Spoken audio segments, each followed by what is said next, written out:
What's going on, everybody? Welcome back to another video, and in today's video I'm going to be talking about the movies that I saw in February ranked from my least favorite to my favorite. So let's get to it.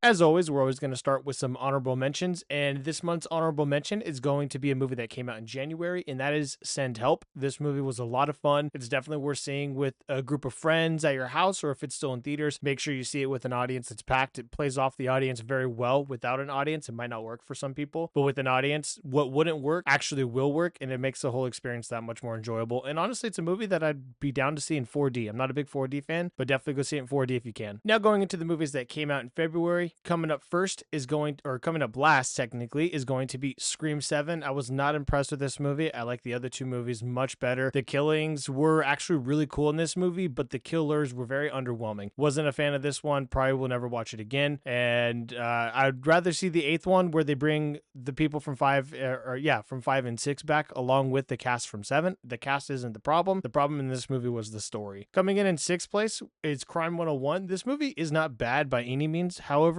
for me, it was way too long. It was, I think, close to 2 hours and 20 minutes, and it probably could have been done in an hour and 45. It would have been a little bit more action packed that way, and it probably would have flowed a lot better. Also, with Chris Hemsworth, man, just let the guy keep his accent. His American accent, it used to be better. It's not that good anymore. Nothing against him. And maybe it's because I've seen him as Thor for so long, but he just acts better when he's able to use his accent. So anybody that wants Chris Hemsworth to be an American accent, don't do it. Just let him have his natural thing and it'll work out good. Coming in fifth place is going to be Goat. This movie, actually, I didn't even plan on seeing, and I saw it with my friend and his son, and I liked it quite a bit. I didn't really know what to expect walking into it, and I was thoroughly impressed walking out. Another Sony animation style that I really enjoy to love. This new animation is like the Spider-Verse animation. The acting was good in it. The comedy is good in it. It hits the right moments when it needs to. It doesn't drag out too long. It's a really fun movie. Definitely, if you want to have like a family movie night, I'd recommend watching this one. Coming in fourth place is How to Make a Killing. This movie doesn't have that good of reviews. However, I had a lot of fun with it. It's nothing special by any means, and I think it's a remake from like a Korean movie or something.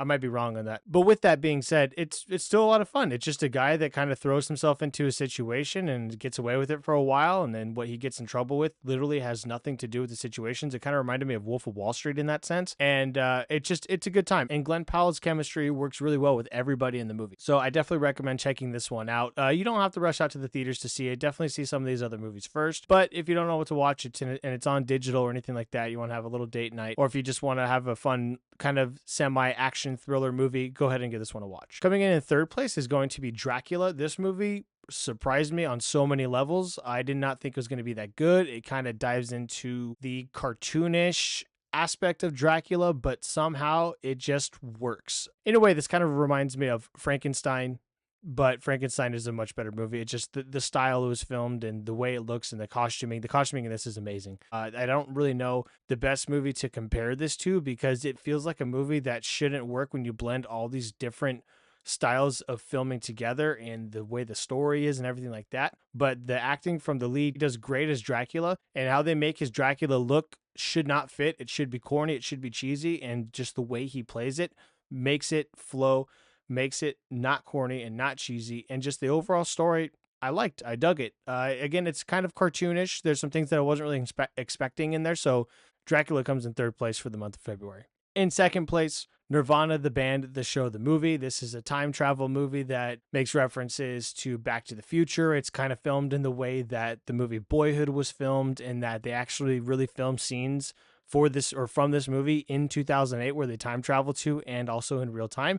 So it's really cool to see that, and also see the actors grow with their story and everything about it. And it's just a fun buddy movie. So if you got some friends that you haven't seen in a long time or something, I'd definitely go recommend checking this one out. And coming in first place, my favorite movie in February was Good Luck, Have Fun, Don't Die. This was a mixture of like The Terminator and Groundhog Day or Edge of Tomorrow with Tom Cruise, if you've seen that, except it doesn't continuously repeat the day, which I liked. It just takes you through one of the specific days of Sam Rockwell's character who does the time traveling. It's just a fun movie. It probably could have been about 10 minutes shorter in my opinion, but nevertheless, it's a good time, and it's a semi-original idea. I liked what they did with it. It's very creative, and the acting from everybody is awesome. So definitely give this a watch. Go out to the theater to see this. Get it before it leaves the theaters, because you will regret not seeing it in the theater. So those are my rankings that I saw in February of 2026. Be on the lookout to see my video that's for movies coming up in March of 2026, and I'll see you guys at the movies.